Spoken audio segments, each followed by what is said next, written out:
Passionnés et créateurs, bonjour à vous. On se retrouve aujourd'hui pour un petit tutoriel pour la rentrée, toujours à la Scan & Cut. Il va y avoir un tout petit peu de découpe avec une machine de découpe type Big Shot ou ce style-là. Et c'est tout simplement pour fabriquer ce petit sac à dos, comme vous pouvez le voir. Avec ici des petites boucles pour pouvoir fermer votre sac, et quand vous l'ouvrez, vous obtenez ici un petit contenant. Donc comme je le dis à la fin de la vidéo, vous pouvez très bien y mettre des petites gommes marrantes ou des crayons marrons. On se retrouve de suite pour le matériel et le tutoriel.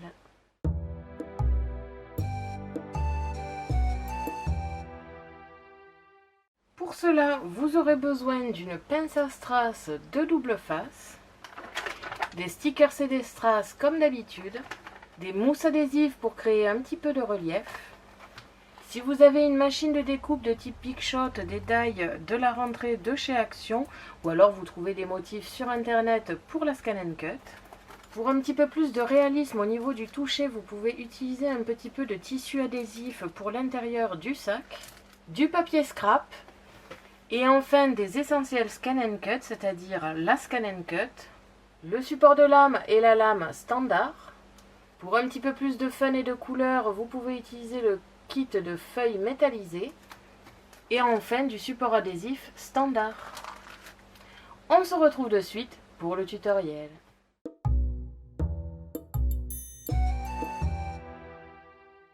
On se retrouve comme d'habitude sur Canva Workspace, le programme de la Scan & Cut, et tout simplement devant le cartable de la rentrée comme vous avez pu le voir dans l'intro. Alors il y a, comme vous pouvez le voir, plusieurs éléments. On va commencer par celui-ci, c'est tout simplement une petite étiquette foil à mettre sur le devant du petit cartable. Après, vous n'êtes absolument pas obligé de le faire en foil ni de le faire du tout si vous avez des étiquettes qui peuvent très bien faire l'affaire. Je trouvais ça plutôt sympa, on colle toujours des étiquettes sur tous les cahiers et compagnie, donc je trouvais ça assez... que ça rappelait pas mal de souvenirs. Nous avons ici la base, la première base de notre sac et la deuxième base ici qui va se coller avec la languette. Je l'ai tout simplement construit comme ceci pour ceux qui n'ont pas le 30 par 60 au niveau du tapis adhésif, et surtout parce qu'il faut quand même avoir un papier décoré assez joli en plus grand que 30 par 30, ce qui est rarement le cas, donc j'ai préféré faire ce choix ici. Ensuite, nous avons les deux petites sangles qui vont à l'arrière du sac, la petite anse du cartable.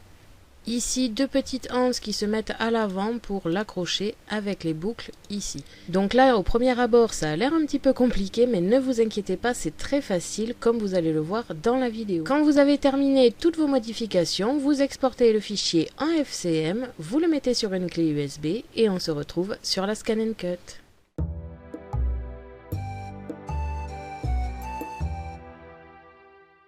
Quand vous avez mis sur la clé USB, vous l'insérez dans la machine. Vous allez dans Motif, Données enregistrées sur la clé USB.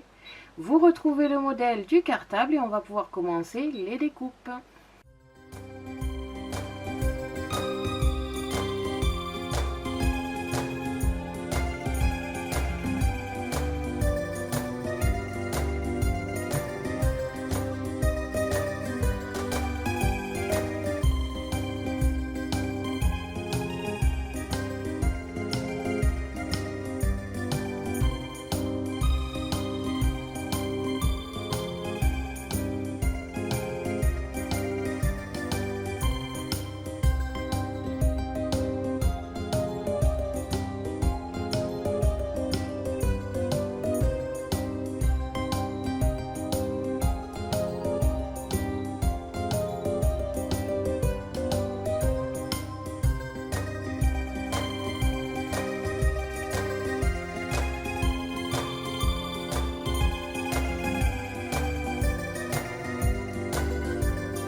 Quand vous avez terminé toutes les découpes, on va pouvoir passer au montage et à la décoration.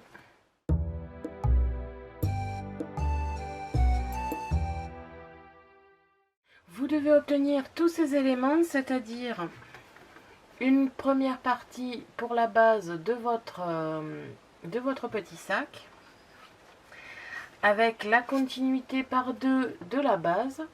Ça va aller au-dessus et tout simplement parce que le tapis en 30 par 30 était trop petit. Et en plus de ça, comme je n'ai que des papiers pratiquement en 30 par 30, décorés du moins, forcément j'ai dû le séparer. Donc j'en ai fait deux pour l'avant et l'arrière pour que ce soit décoré des deux côtés. Si vous avez un papier qui est décoré aussi bien d'un côté que de l'autre, ben, ce n'est pas forcément important. Et puis je me suis dit qu'en même temps, ça allait me cacher la petite languette.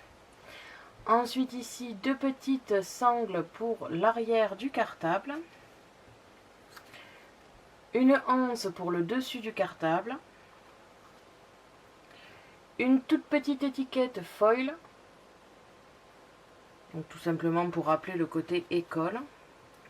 Et enfin ici, quatre petits éléments. Il y a d'abord une continuité de sangle à mettre sur l'avant du sac. Et enfin ici, deux petites boucles pour pouvoir fermer le sac. Pour commencer, je vais plier le sac. Donc sur tous les pointillés que j'ai créés lors de ma découpe. Comme ceci.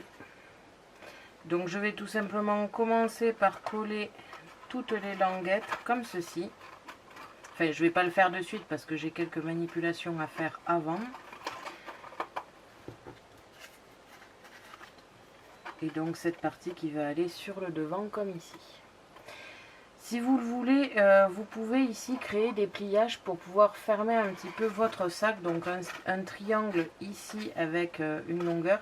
Je vais, je pense, le rajouter sur mon modèle parce que finalement, sinon ça fait un petit peu cube. Alors que si on plie ici un petit peu, ça fera beaucoup moins cube. Je vais le réaliser sur mon modèle, mais ne vous inquiétez pas, sur le modèle téléchargeable sur le blog, vous n'aurez pas à le faire. Comme ceci, donc avec, comme vous pouvez le voir, le pliage ici avec le triangle et le trait. Je vais maintenant passer mes sangles pour éviter d'oublier de le faire après. Donc je choisis à peu près la dimension que j'aimerais obtenir par rapport à mon sac. Je plie ici de chaque côté, je fais la même chose de l'autre côté et je colle comme ceci. Je vais faire la même chose avec la anse du dessus. Après, bien évidemment, vous pouvez cacher l'intérieur avec des stickers, des strass ou bien d'autres feuilles que vous positionnez par-dessus. Je ne sais pas encore ce que je vais réaliser personnellement, mais je vais déjà finir mon sac et après je verrai. Je vais continuer en collant ici ma première base, enfin continuité de base. Et enfin y coller ici mes deux petites sangles de l'avant. Pour me donner à peu près un repère, je mets ici, comme vous pouvez le voir, la boucle dorée pour savoir où je dois mettre ma sangle. Et enfin, je finis par mettre par-dessus la deuxième partie de la base. Comme ceci. Si vous avez de la décoration à poser, donc comme je vous ai dit, une feuille, des stickers ou des strass à l'intérieur, c'est le moment de le faire parce qu'après on ne pourra plus à cause de la fermeture tout simplement. Et enfin l'étiquette que j'ai réalisée avec le foil, je vais le poser par-dessus ici avec sûrement d'autres décorations avec les die que j'ai acheté chez Action, comme vous avez pu le voir dans mon haul, ce qui va me permettre de rajouter des petites touches rentrées. Je réalise ceci de suite et comme ça on pourra finir la boîte.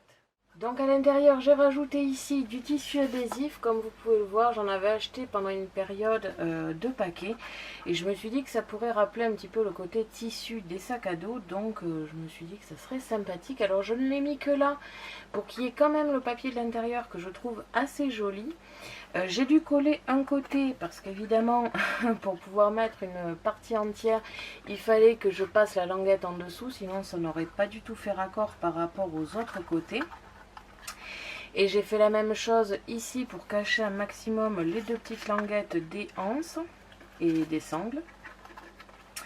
Je vais maintenant pouvoir coller le reste en sachant que donc j'ai découpé différentes pièces avec les die de chez Action École.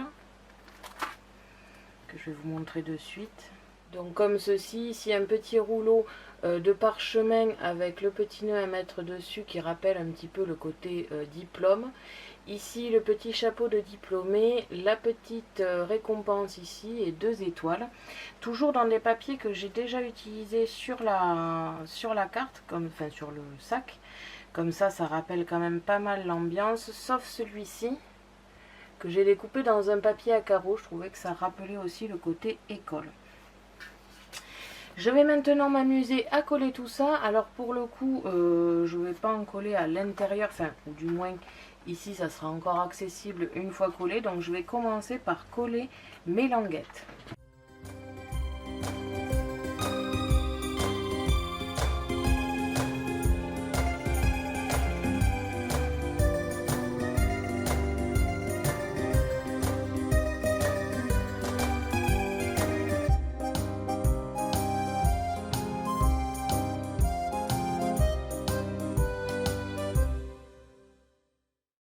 Comme ceci. Je vais maintenant coller mes petites sangles. Donc pour cela, je ne vais coller que la barre du milieu ici et juste vraiment au milieu. Et je vais essayer de le positionner au mieux. Donc pour cela, je vais les mettre sur mes sangles, en coller et ensuite le coller à l'emplacement où c'est censé être. J'essaye donc de le positionner à peu près au même endroit par rapport aux 2 sangles. Je mets un tout petit bout de double face sur la barre du milieu. Je vérifie que ce soit toujours au même endroit, sinon je fais des petits changements. Et une fois que c'est fait, je tends mon sac et j'appuie à l'endroit des sangles. Je vais donc pouvoir ensuite enlever pour bien appuyer sur mes boucles. Et on obtient ici des jolies petites sangles. Donc faites attention parce que ça reste du double face quand vous mettez vos sangles.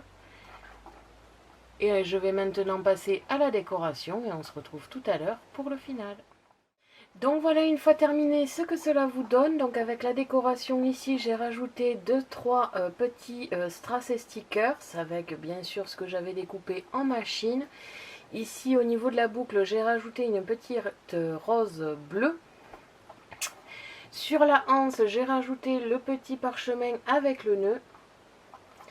Et à l'intérieur, j'y ai mis ici la petite récompense avec une étoile et des petits ciseaux pour rappeler un petit peu la rentrée. Vous pouvez mettre une petite étiquette vive la rentrée ou ce genre de choses. Et à l'intérieur, vous pouvez y cacher des petits présents comme des gommes un petit peu marrantes, des petits crayons marrants. Vraiment des petites choses qui ne sont pas forcément utiles au niveau de la rentrée, mais qui peuvent toujours faire plaisir à votre enfant, adulte ou pas d'ailleurs, parce que personnellement j'adore toutes ces petites bêtises. J'ai tout un tas de crayons et de gommes assez drôles. Et donc une fois fermé, vous mettez les petites sangles dans les boucles. En faisant bien attention évidemment à chaque fois. Hein. Au niveau de l'ouverture, ça ne craint pas parce que ça va glisser, donc ça ne gêne absolument pas. Mais c'est vrai qu'à chaque fois qu'on le remet à l'intérieur des boucles, c'est toujours un petit peu délicat. Et donc une fois fermé, cela vous donne ceci. Avec les petites anses qui vont en principe pour le dos. Et je trouve ce petit sac hyper mignon, dites-moi ce que vous en pensez. Et nous avons donc terminé notre petit sac à dos pour la rentrée. Merci à tous d'avoir regardé ma vidéo, n'hésitez pas à me poser des questions ainsi qu'à me dire en commentaire ce que vous avez pensé de ce petit sac à dos. Je vous invite à me suivre sur mon blog ainsi que mes réseaux sociaux que vous pouvez retrouver dans la description de la vidéo. Et n'oubliez pas que j'ai un lien en partenariat avec Megacrea qui se trouve aussi dans la description.